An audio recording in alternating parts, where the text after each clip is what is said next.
Hello and welcome again to the Management Channel. This particular topic is a very important one. Most businesses are struggling to understand how to retain employees. So we're going to look at employee retention. Loss of employees. Organizations lose employees due to attrition.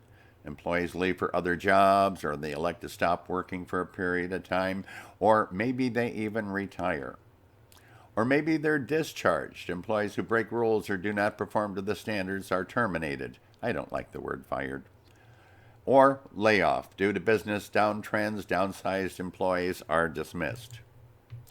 Exit interviews help identify problems that lead to employee turnover. If you don't do an exit interview, you'll never understand why your people are leaving you. Outplacement services help laid off employees find new jobs and learn new skills. So, career management, developing talent over time. I'm going to leave this chart for you to visualize for a few moments, and again, you may pause at any time, but you can see that the goal is to match individual and organizational needs, identify career opportunities and requirements, gauge the employee potential, and develop initiatives that help develop their career.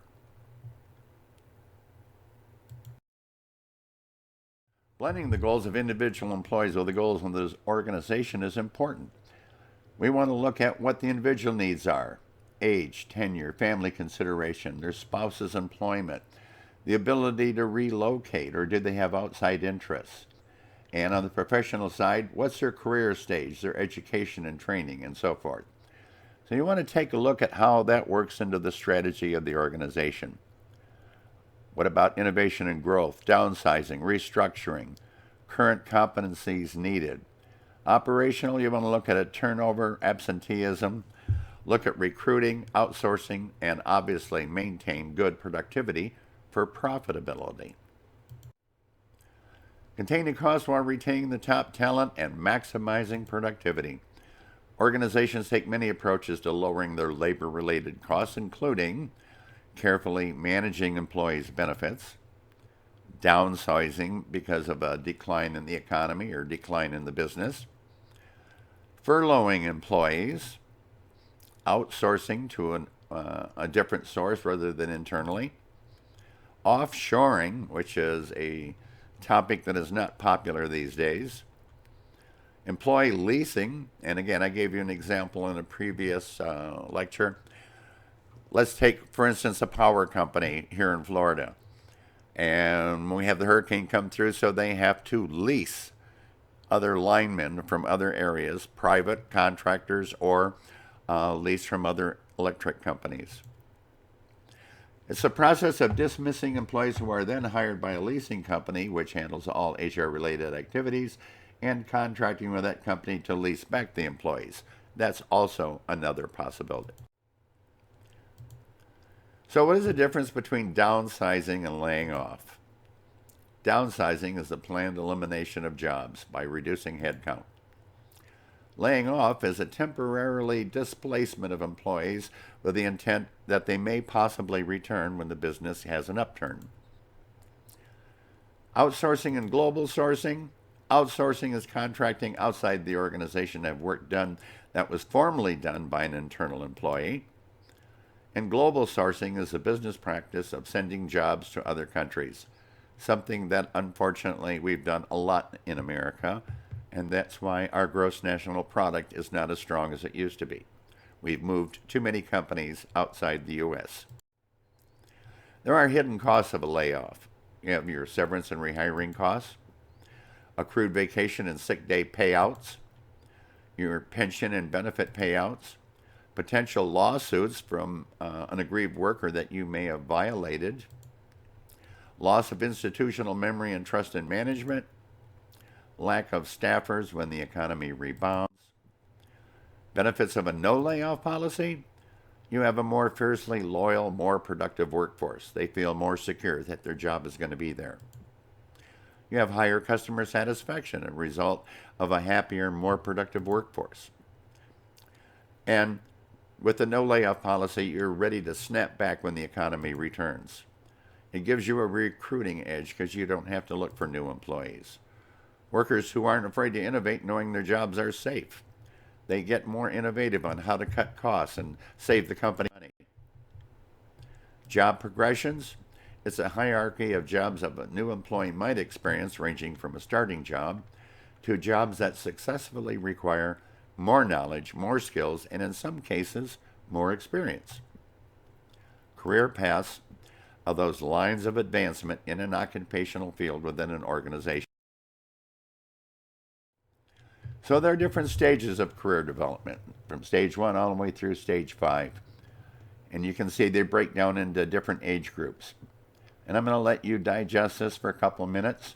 Again, you may pause at any time so that you can read further.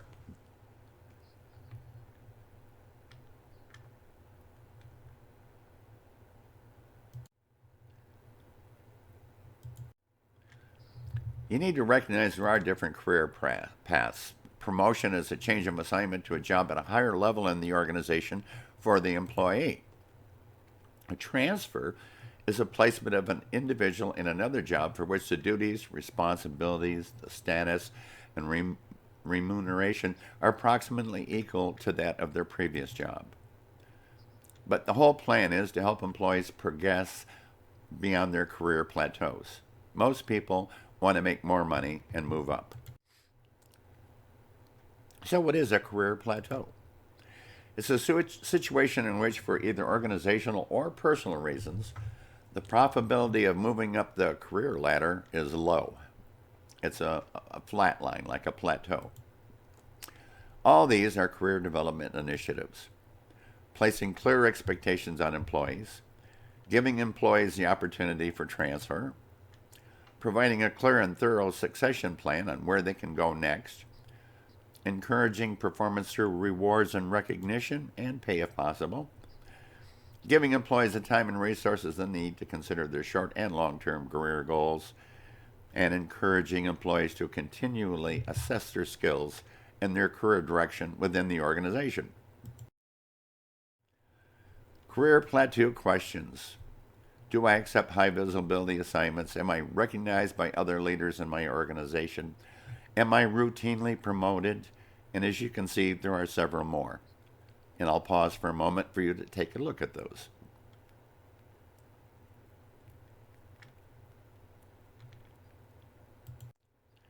Career counseling. It's the process of discussing their current job activities and performance, along with their personal and career interests and goals, personal skills, and suitable career development objectives. A mentor is a key thing within an organization, professional, especially in the professional section. These are individuals who coach, advise, and encourage individuals of a lesser rank to work towards that goal. Mentoring functions are good partners. They listen, they act on advice, they show commitment to learn, they ask for feedback, they're open-minded, they're proactive. Good mentors listen and understand, challenge and stimulate learning, they coach, they try to build self-confidence, and they share experiences by acting as a role model. Career networking, a very important task these days. It's a process of establishing mutually beneficial relationships with other business people, including potential clients, customers, and I'm going to say network groups of a particular career. And you can find a lot of those in LinkedIn. You want to develop a diverse talent pool. Recruit and develop women. Eliminate women's barriers to advancement, advancing women into management, accommodating their family needs, and recruiting and develop minorities. Providing minority internships, advancing minorities to management, recruiting the disabled, employing the older workforce, very important. And as I showed you in a previous presentation, Australia actually gives a company a cash bonus for employing an older worker and employing dual career couples. What ways can you think of to retain present employees? Come up with some ideas on your own. You might even recommend those to your present employer. Thank you for watching and hope you have a great day.